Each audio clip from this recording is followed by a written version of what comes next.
today's guest is very, very special. We've got Tal Cook with us, and she is the creator and director of the first women's health app, linking hormones, labs, and mental health through proprietary AI, and it's called Femmeflo. And we can't wait to hear more about this. It's revolutionary, and I'm sure it's going to change everything that we currently know. Welcome today. We're so excited to have you. Thank you. I'm so excited to be here. Thank you so much for having me. I can't wait to dive into more about what Femmeflo is, just give a little bit of background, and of course, actually, really mention how important this is and what it actually means to me and to the women that we are working with. Perfect. So maybe start with telling us a bit more about yourself, about how Femmeflo started. Fantastic. So my background sits across women's health. It specifically looks at behavioral science, counseling. I look at functional medicine as well. So we look at the deeper root cause of disease in general and also psychological well-being. But honestly, none of that really is why Femmeflo exists. So I'd love to go into a little bit more detail around that, because at one point in my life, I genuinely started believing that my body was betraying me. And that's how, this whole thing came together. I know that sounds obviously a little bit dramatic, but I think so many women listening today have struggled with things like endometriosis, things like PCOS, any sort of thyroid issue, any sort of hormonal issue. And I think they will understand exactly what I mean here today. Absolutely. So I developed, endometriosis when I was 18 years old, and that was a significant trauma aspect in my life. And so for years, I lived with bizarre contradictions where externally I looked fine, all right? But internally my body felt inflamed, it was exhausted, hormonally very chaotic. I was anxious, I was burnt out, dysregulated, and I would say unsafe. My body did not feel safe. And I think that is something people still don't fully understand about endometriosis or any hormonal related disease, because many women with this disease become incredibly high functioning. They go to work in pain. They sit in meetings while bleeding heavily. They socialize while nauseous and bloated. They raise children while exhausted. They continue performing because life keeps demanding performance from them, right? I'm sure you've had this experience yourself. Exactly. And so from the outside, nobody actually realizes how much survival is actually happening internally. And so for me personally, I went from surgery to surgery through chronic pain, through that dysregulation with my hormones, gut dysfunction, which a lot of us, are talking about these days, nervous system exhaustion, fertility fears, and years of trying to conceive. And doctors that, kept telling me, there's nothing more that we can do. But I knew that there was something deeper that was wrong. And so honestly, I think what broke me emotionally wasn't only the disease itself, it was the disconnect of that. So I would leave consultations with normal blood tests while feeling completely abnormal. It's stress, it's anxiety, it's your pain is normal, periods are painful. Try relax. And my body was screaming at me. Over time, something psychologically dangerous started actually happening. And I think for me, it's where I repeatedly started to hear that this was normal, that this pain was normal. And I stopped trusting myself. And I think this is where it starts to become the most dangerous, because psychologically, endometriosis is not only a disease, but it's a repeated experience of having, your reality sort of, I would say, minimized after a while. And I think that changed everything. I became hypervigilant, obsessively monitoring my symptoms, fear flare-ups before events, apologizing, for consistently being tired, that guilt for resting. And again, my own intuition started to disconnect because I spent years being taught not to trust my body. One doctor looked at fertility, another looked at hormones, another looked at the gut. But, no one actually sat and helped me actually connect everything together. Nobody actually sat, Kat, and actually asked me, when did your symptoms begin? What happened emotionally before your body changed? How have you been coping mentally? And I know we're going to be discussing this further today, but everything was sort of compartmentalized. And so eventually I realized women are not failing to understand their bodies. Is actually is failing to understand women. That's when Femmeflo was born. And so it's not from wanting to build another tracking app here today, not from wanting to add more noise, because I think there is so much noise in women's healthcare today. For me, it's really wanting to create something I desperately needed during those worst years of my own life, because women are currently being left to become unpaid sort of investigators, I always say, of their own illnesses. And we are carrying on, with folders. I know so many women today have folders of lab reports and symptom notes and cycle tracking apps and supplements and specialists. I mean, it sounds exhausting me even talking about it. And so the average woman with endometriosis is expected to become her own researcher, her own advocate, her own nutritionist, her own therapist. And I think one of the biggest turning points for me personally was seeing my body in patterns instead of isolated symptoms. Inflammation, my hormone patterns, my cortisol, all of these sorts of things coming together for the first time, my body actually made sense. And I can't even begin to explain how emotional that is for me as a woman, because when women finally understand the why, that's where functional medicine comes in. But where we finally understand the why, shame starts leaving our body. Our fear starts to sort of soften. And I think the body stops feeling like an enemy. And so now, after years of surgeries, fertility fears, being told, conception might be difficult, I'm actually a brand new mommy to my beautiful baby boy. And I think even saying that out aloud still makes me emotional, because, there were years where I grieved motherhood before it actually even happened. And so when women speak to us at Femmeflo, they're not speaking to a company that learned this, from textbooks alone. They're speaking to women who have actually lived this entire experience. And I honestly think women are exhausted from being reduced to isolated symptoms. And what we actually need is some form of understanding today. And so that is why Femmeflo, the proprietary AI women's health app, was actually designed to create and bring all of these things together, where traditional health apps are still fragmented. So a bit of a long answer, but I really wanted, to sort of go through to get the context, absolutely. Exactly. Because there's a story, there's a big story in the background. And I think we need to go back to that fertility one, especially, because I think a lot of us dealt with the same thing, especially in that category. I wanted now to chat about two things. Yes. So it's two questions in one. What do we know about endometriosis? And how are the hormones playing into that? Because they are separate but together. Definitely. They 100% are. And I think, the biggest thing here is understanding that one of the biggest problems with endometriosis is that most people still think it's just bad period pains. And it really isn't at the end of the day. I think one has to understand that endometriosis is a chronic inflammatory disease, and it affects more than 190 million women globally. So that is roughly 1 in 10 reproductive age women. So let's pause for a second and really think about that, because 1 in 10 women, imagine 1 in 10 men were collapsing from, I always say, pelvic pain or infertility or chronic inflammation, would be, still be telling them to take a painkiller and push through. I don't think so. For me, it's an uncomfortable conversation we still need to have around women's pain, because despite sort of affecting more than 2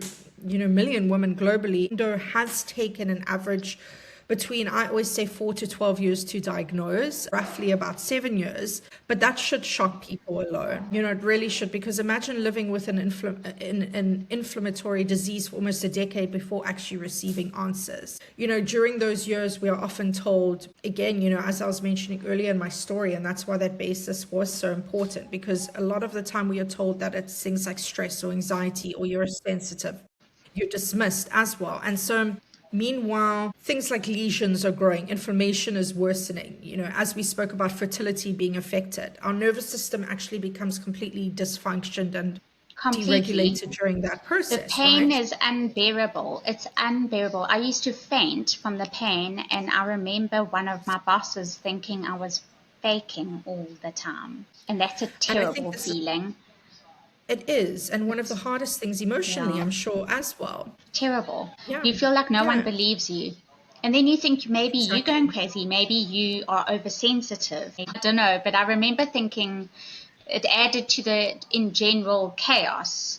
Yeah. Exactly, and I think many women with endo spend years gaslighting themselves before doctors do, because we start thinking that we're overreacting. Maybe I'm just anxious. Maybe everyone feels like this. Maybe I'm overreacting. And our body is screaming for help. I think what makes endo so cruel is that symptoms don't always match severity. So think of it like this. Some women with stage 4 disease may function relatively well. Like I said, I was very high functioning, for example. And I think others with minimal visible disease may be completely debilitated. So this again contributes to women feeling confused, because they think, if my scans are normal, why do I feel like my body is consistently, running astray or collapsing? I think another aspect is that people don't understand that endo is not only reproductive. It's the bladder, it's your energy production, it's your gut, it's your pain pathways, it's your sleep, it's your sexual it affects function. your overall health.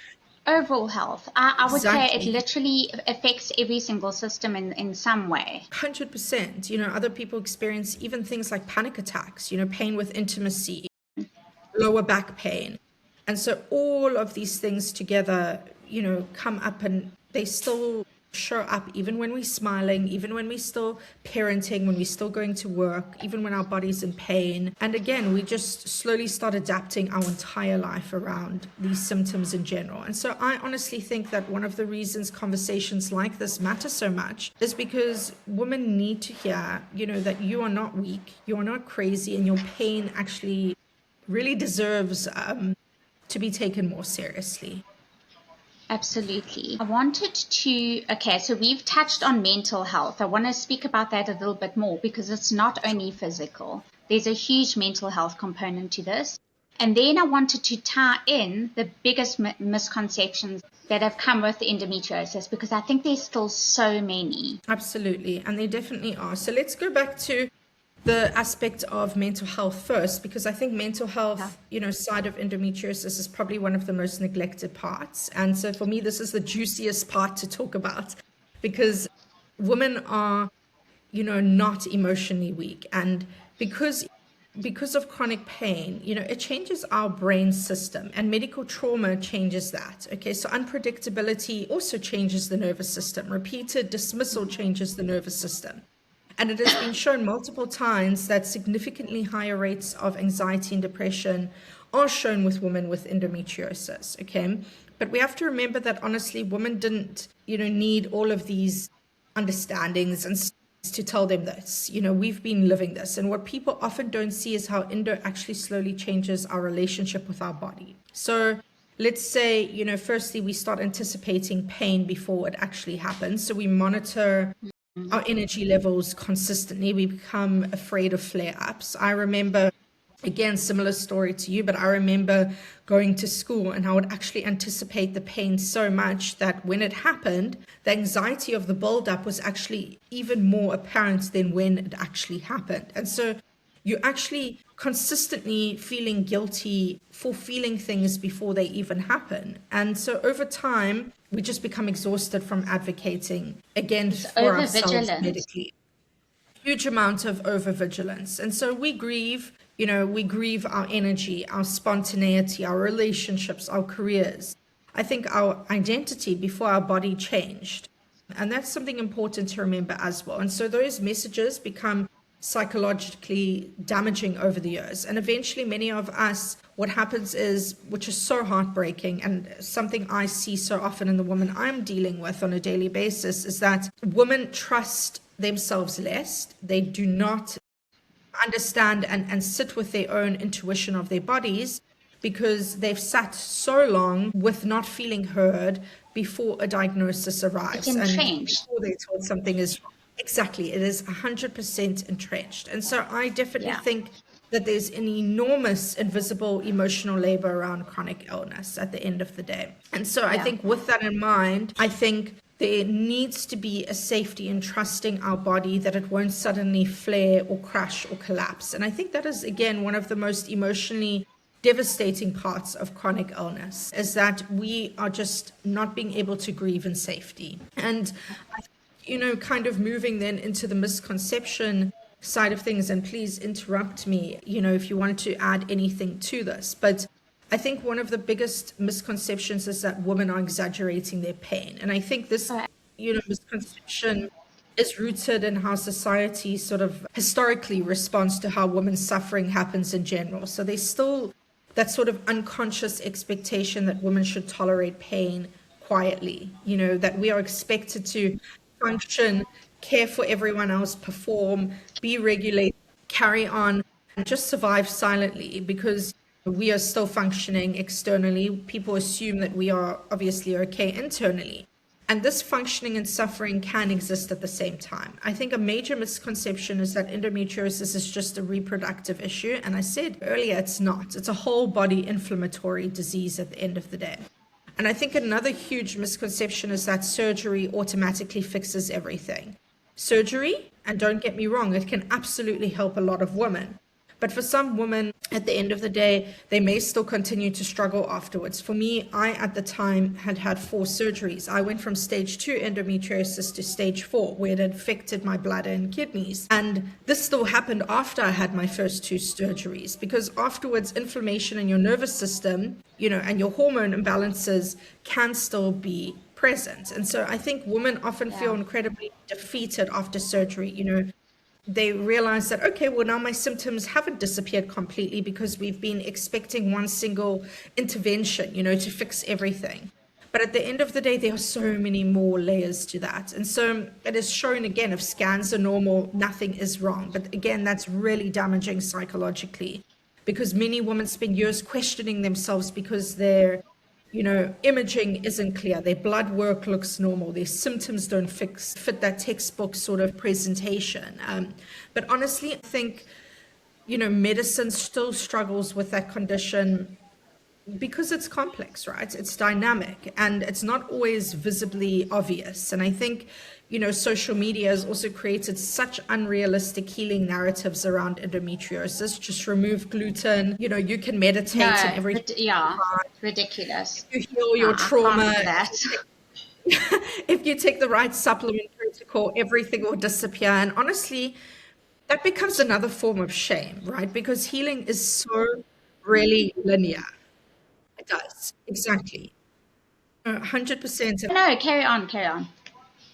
I just wanted to add in that I think, that this really creates an aspect of women not being able to improve dramatically. And I think we have to just realize that our bodies are not machines at the end of the day. And I think that answers the question, why does it still take up to 7 years to diagnose? We've got on the one side us sitting with very individualized situations, different bodies, different stages, different everything, different hormone issues. And then we've got the medical side that is still needing to catch up or change the way that they approach this and do, in South Africa especially, I think we're really behind. And that leads me to ask you, you've given us a number for the global. Do we have any data in South Africa? Yes. So in South Africa, it's actually even more intense. And right now, we're sitting with 1 in 5 women that are consistently dealing with chronic inflammatory disease, specifically endometriosis and PCOS. And this is all between the ages of 25 to 34. Specifically, and a lot of women that are not within this category itself are actually just haven't actually been able to share their stories, because so often what has happened with them is they are going through all these different diagnoses, being told all these different stories, that they haven't been able to get one specific answer as to what their actual issue is, or they have been diagnosed with something but it also leads to other issues. So often we are told, if we have endometriosis, for example, that is the only hormonal issue that we are dealing with, but it often comes with a numerous other set of root cause issues that we do not look at. And so that is why this is so complex at the end of the day. And that's going to lead me into the next question, which is, it's so difficult. The physical features of this present so differently sometimes. They are so ambiguous. It could be anything. The pain is definitely a giveaway. The inflammation, the exhaustion, the hormonal things. Fertility is often tied. What are some things that might be quite ambiguous and difficult to pinpoint? So I think some of the biggest things here, and let's just kind of go back here for a second and go back to the physical aspects, because endometriosis can be difficult, especially when symptoms can present differently, as we said, in so many different women. So let's look at this from a textbook perspective first. So textbook pelvic pain, of course, comes into place, but other people experience things like fatigue, brain fog, bladder urgency, black pain, pain with intimacy, severe bloating, panic attacks. And many women don't even realize symptoms are sort of there until they actually begin tracking their patterns. So another reason why pattern recognition matters so much here is because women's bodies are often communicating long before a diagnosis actually arrives. And I think many women slowly adapt to symptoms without actually realizing how abnormal things have become. We start planning life around pain without actually constantly and consciously, I would say, noticing it. So we avoid certain foods because we know that it will flare up. We avoid intimacy because we fear pain. We cancel plans because we're exhausted. And eventually survival patterns sort of become normalized. And I think one of the most sort of common symptoms women talk about is bloating. But what many women call endo belly, right? And this isn't just normal bloating. Some women actually genuinely look 7 months pregnant during flare-ups due to inflammation and digestive, sort of involvement, being there. And, imagine the sort of emotional impact of that. And so when women are already living with pain and are also suddenly feeling disconnected from their appearance, and body image, there's a huge sort of aspect, an issue within that. And there's the fatigue as well. I think massively underestimating how debilitating fatigue can be. I'm tired. This isn't the simple route. It's I slept and I feel exhausted. My body feels heavy. I can't think clearly. And so because of this, again, this invisibility, we often get labeled as dramatic or lazy or mentally unstable when our body is actually fighting, again, that chronic inflammation consistently. I think another big one is fog. Okay, a huge one that women are struggling to explain. Difficulty concentrating, forgetfulness. Again, women often blame themselves, instead of recognizing that these are legitimate, nervous system symptoms. And then, of course, there's the digestive side of things. So many women are treated for IBS for years, and this is a huge one, before actually investigating endometriosis properly. So nausea, food sensitivities, digestive inflammation, again, severe bloating, because these symptoms often overlap with, gastrointestinal conditions. Diagnosis often gets delayed even further. And so I think with that, that's also a huge one. And the last one that I wanted to talk about today is pain with intimacy, because this is something that women struggle to speak about openly.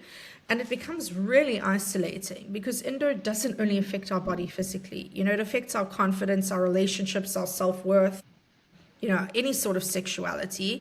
And I think many women associate intimacy with anxiety or fear because they anticipate that pain. And so, again, I think one of the saddest things is actually how many women eventually disconnect emotionally from their own body because being inside a body feels unsafe to begin with. And so many women suffer through that silently because they feel embarrassed about discussing it. That's a big one as well. I wanted to quickly go back to fertility briefly, just to fill in those gaps about the link. Absolutely. And fertility is a big one, okay? Because fertility conversations around endo are really emotional for many women, okay? Because they immediately go into fear after diagnosis. And honestly, as I mentioned earlier, I understand that fear personally. I was told at 18 that I needed to freeze my eggs because I'd never be able to conceive. And at 18, how did I even know at the time if I wanted to have kids or not? And so for me, I really know what it feels like to wonder whether your body will ever feel safe enough to carry life. And, what it feels like to grieve, this process without even having it happened, as I mentioned earlier. So I think what feels like the worst sort of words is, fertility complications, scar tissue, adhesions, all of these sort of words that consistently come up. And I think one of the hardest parts is that women start to sort of catastrophize after diagnosis. So they start to think that they'll never become a mother or their body is broken. And I think that's our story. You and I both have it is our the story, story. and yet we both sitting with children. We both have Exactly. kids. So I think that is something very important to point out, that you might be told this, don't always believe it. Exactly. And that women, need to remember that there are so many ways to have informed fertility conversations. But yes, it is important to remember that endo can affect fertility because it causes inflammation, it causes issues with our egg quality, it changes our pelvic environment. And so it's incredibly important to not catastrophize fertility either, because many women with endometriosis can still conceive naturally, as we were discussing now with me and you, with or without support. And I think that women need, what they need most during fertility conversations is support and education and honesty, really having compassion rather than that fear-based sort of messaging, because I think fear itself becomes another layer of stress in our body. Our body obviously goes into fight or flight. Our nervous system shuts down. And I think over time, many women then stop experiencing any sort of intimacy naturally because everything starts revolving around timing and pressure. And so many women that I speak to today are not able to go through the fertility process because it's like, okay, now I have to go through the next 3 weeks, the next fertility cycle. It's time, it's pressure. I have to, go through, our next sexual encounter at this time. And again, it just becomes exhausting. So I think fertility struggles often trigger deeper grief and shame in women because society still places pressure on motherhood and reproduction. And so it's I compounded. think that's really hard. It is. And it's heartbreaking to hear because there were years, for example, for me, when I thought that I would never be able to become a mother. And through that process, there needs to be, and I'm sure so many women are on the same boat, where there needs to be more awareness of how women can silently, still carry that fear every day, but that they deserve so much more compassion inside fertility conversations, and that there is so much more support emotionally and medically and less fear and shame around that as well. Absolutely. I mean, as we can see, and obviously we know from a personal experience, coping mechanisms when you've got endometriosis are often really not great. You are just fighting for survival. And there's a lot of anxiety, a lot of stress, and this is where Femmeflo comes in. Femmeflo's got so many benefits, and I just wanted to chat a bit more about that. Absolutely. I think one of the biggest reasons that we created Femmeflo is because women are exhausted from trying to connect those dots alone. The labs in one place, symptoms somewhere else, mental health struggles everywhere, fertility fears everywhere that we just discussed. And I think women are tired of research alone, tired of, feeling dismissed, tired of that interpreted medical language, tired of consistently advocating for their suffering to be taken seriously. And so we were built to actually help women connect patterns instead of those isolated symptoms. So it's really designed to integrate hormones, labs, symptoms, mental well-being, inflammation, cycle patterns, your nervous system into one place. And I think that's what makes our platform different, is that we don't only look at symptoms individually, we look at how patterns interact over time. So women's bodies actually operate in patterns, and this platform allows women to actually track their symptoms, upload their labs, understand their hormonal patterns, see links between stress and inflammation, and actually access AI-driven educational insights through our AI. She's even created a personality, her name is Gabby, and to feel more informed through these sorts of conversations. So Gabby helps women actually translate their hormones and labs into patterns that they can actually understand emotionally and practically into place. And so because many women currently receive blood work back always as normal ranges, but no real understanding of what those numbers mean in context of their actual experience, we are not trying to replace doctors, but we are actually showing how you can actually interpret these a lot deeper. And we are actually trying to help women stop arriving at healthcare conversations already defeated, confused, or disconnected from our own bodies at the end of the day. So we really want to give women the clarity that they need so that they don't have that consistent sort of chatter and noise, and they don't have that confusion anymore as well. Absolutely. That's such a big thing, because I think doctors literally just go, your results are normal, so we don't have to worry about that next. But giving that extra piece of information, we deserve to know these things. And that leads me to, what, in your opinion, do you think enough advances are being made with endo medications, treatment, management? Because I don't think so. No, definitely not. And I definitely think that I definitely think there's still a long way to go when it comes to the medication side of things, just because I think at the end of the day that unfortunately so many of medical professionals that do exist and are in play are obviously male. A lot of them at the end of the day don't have the same physiology as us. And even though they can be incredible doctors, and don't get me wrong, I think there are incredible male doctors out there, ones that I go to personally as well, there's only so much they can understand about women's bodies at the end of the day. And I still believe that there needs to always be some sort of intervention with women involved as well, because at the end of the day, a lot of them, obviously, from a biological perspective, have actually been through this process themselves as well. And I think that so often we forget that, at the end of the day, that we so rely on looking at medicine as a whole, but we also don't remember that biologically, we deal with these things on a day-to-day basis too. So I think that's just something we need to keep in mind as well as we go along here today. But sorry, just one more thing I wanted to mention with regards to that. I think, women ourselves need to become more informed and empowered. And I think we are starting to more, but I think this will also help push the industry forward faster.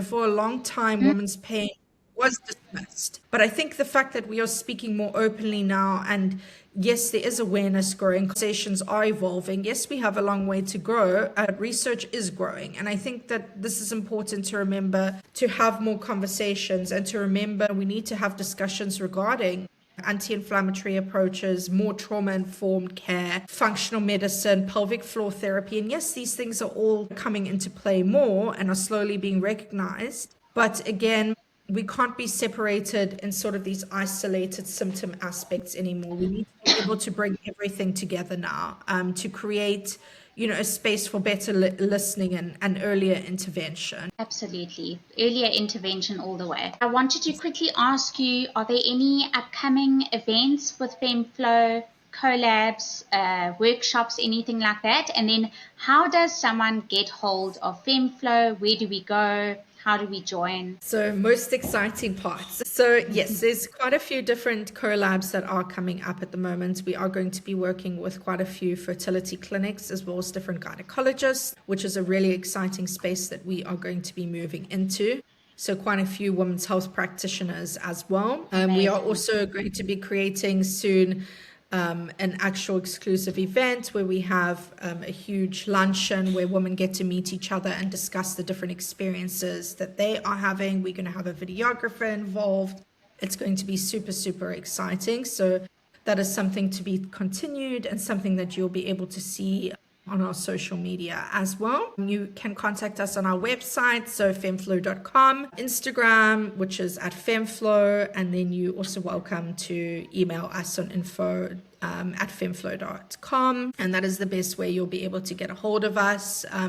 All our information is on our website and our social media. And yeah, I just want to thank you, Kat, so much for such an important conversation here that we've had today, and for all of the women out there to know that you really aren't alone in these experiences. No. And there are spaces that are there for you to also feel heard, that you're not just, sort of a number in a system where you are seen for 15 minutes and then never spoken to again. We really want to create a long-winded relationship here, where you really feel a part of a community. And I think that's what we are trying to really create at Femmeflo, is community. So out of everything here today, I hope that is something that everyone can keep in mind going forward. Yes. Thank you so much, Tal. Thanks for joining us today.